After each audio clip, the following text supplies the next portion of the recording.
ya, yang pertama dengan kekuatan, kalau kita nggak sanggup dengan nasihat, udah, dan kita nasihati. Tapi ingat, tujuan kita menasihati bukan supaya suami itu baik atau anak itu baik, yang dimanajemen hatinya.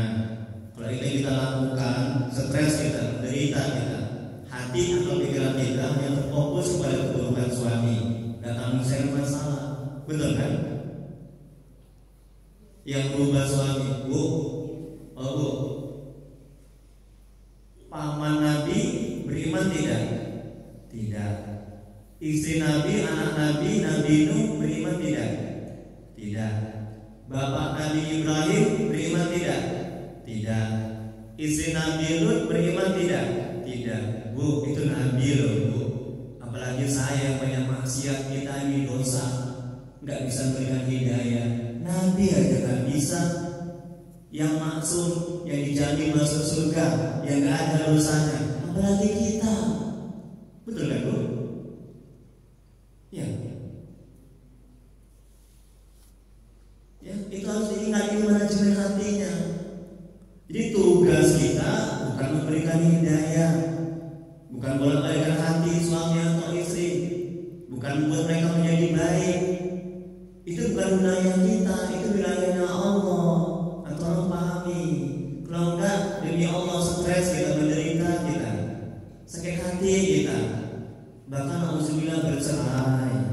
Baru-baru ini ada jemaah mau bercerai sama suaminya nggak kuat. Saya kan ada punya 3 grup WhatsApp, grup manajemen hati. Banyak kalian bertanya.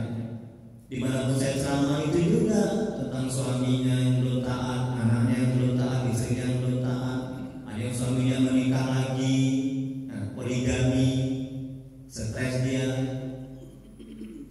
Coba, padahal nikah lagi itu poligami kan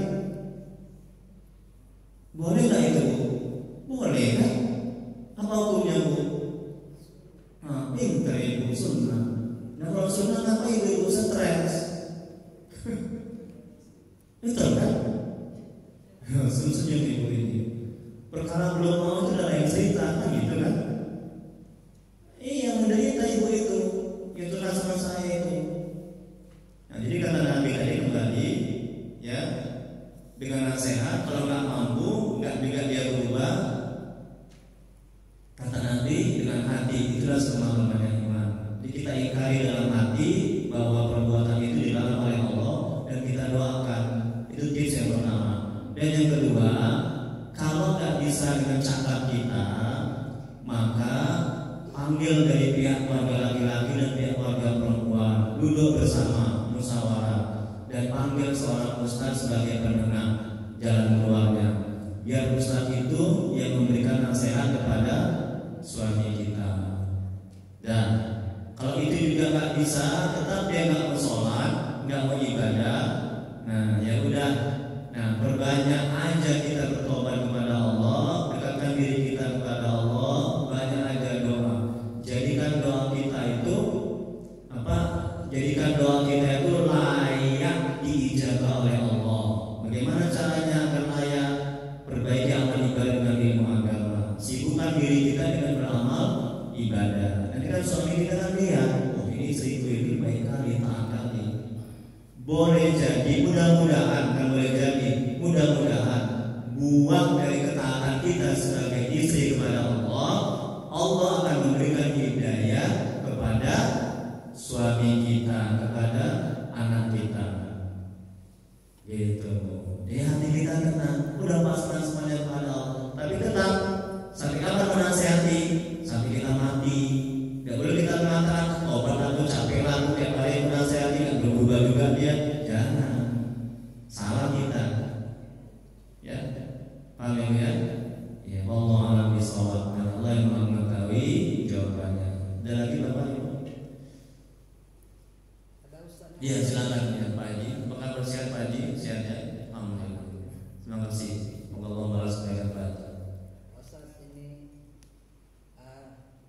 jika 10 tahun Nabi tidak pernah berkata jikalau umpama, Iya. maka jikalau itu sudah takbir, Iya. atau insya Allah itu sudah takbir? Masya Allah, tabarakallah. Bagus tanya. Terima kasih Pak Haji.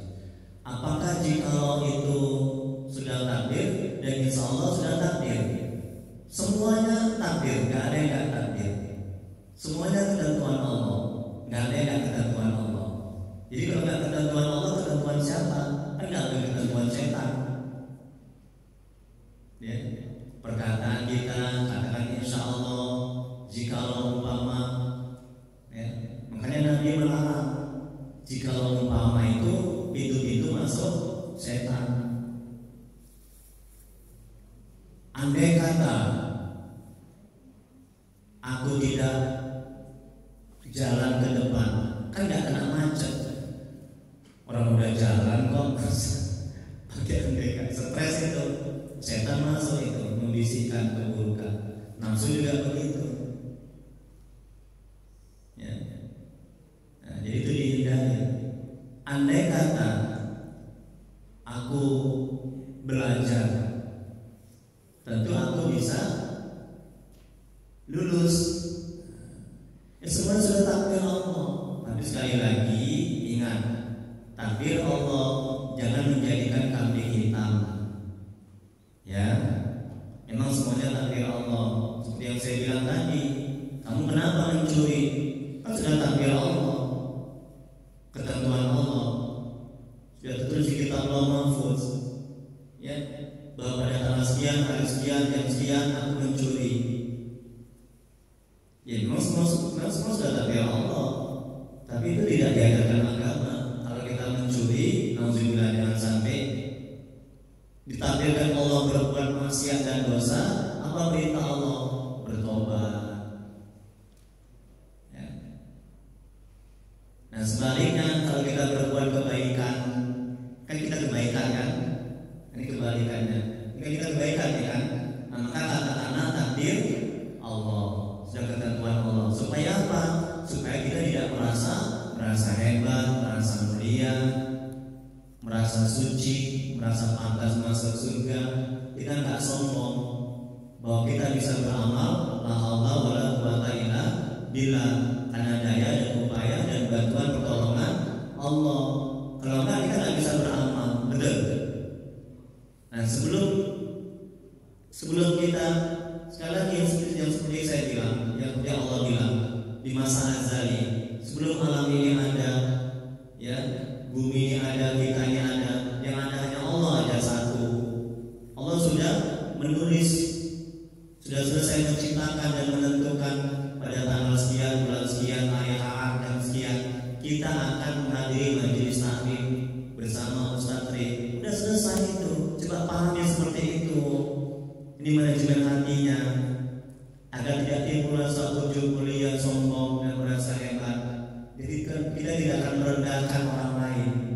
Begitu juga ketika istri belum taat, anak belum taat, belum mau sholat, ya, suami belum mau sholat, belum taat, katakan dalam hati, ini sudah merupakan takdir Allah, ketentuan Allah. Karena Al-Imam Ibnu Athaillah As-Sakandari kan mengatakan tidak bisa menembus dinding takdir Allah, tidak bisa merubah takdir Allah. Yang bisa merubah takdir Allah adalah doa. Itu juga kata Nabi. Dan doa itu juga merupakan takdir Allah. Kalau Allah nggak tentukan berdoa, kita nggak berdoa, betul? Gitu ya. Wallahu a'lam bishawab. Hanya Allah yang mengetahui jawabannya. Ada lagi? Cukup ya, doa ya. Ini bagian hikmah yang kedua ya Bapak Ibu. Silakan nanti diambil ya, yang belum dapat. Astagfirullahaladzim, astagfirullahaladzim, astagfirullahaladzim. Allahumma sholli ala sayyidina Muhammad. Allahumma sholli ala sayyidina Muhammad. Allahumma sholli ala sayyidina Muhammad. Bismillahirrahmanirrahim. Alhamdulillahirabbil alamin. Hamdan yafi'u ni'amahu wa yakfi mazidan. Ya Rabbana lakal hamdu kama